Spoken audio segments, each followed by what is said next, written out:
కష్టం పోతుందా కదా మరెందుకు గోలా అయ్యయ్యో పాపం అంటే ఏదో లాభం వస్తుందా వృధా ప్రయాస పడాలా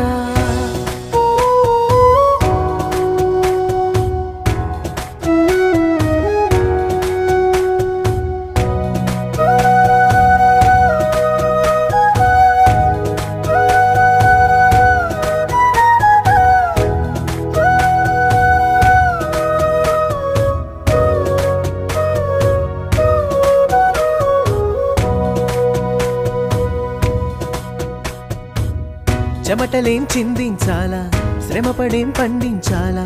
పెదవిపై చిగురించేలా చిరునవ్వులు కండలను కరిగించాలా కొండలను కదిలించాలా చచ్చి చెడి సాధించాలా సుఖశాంతులు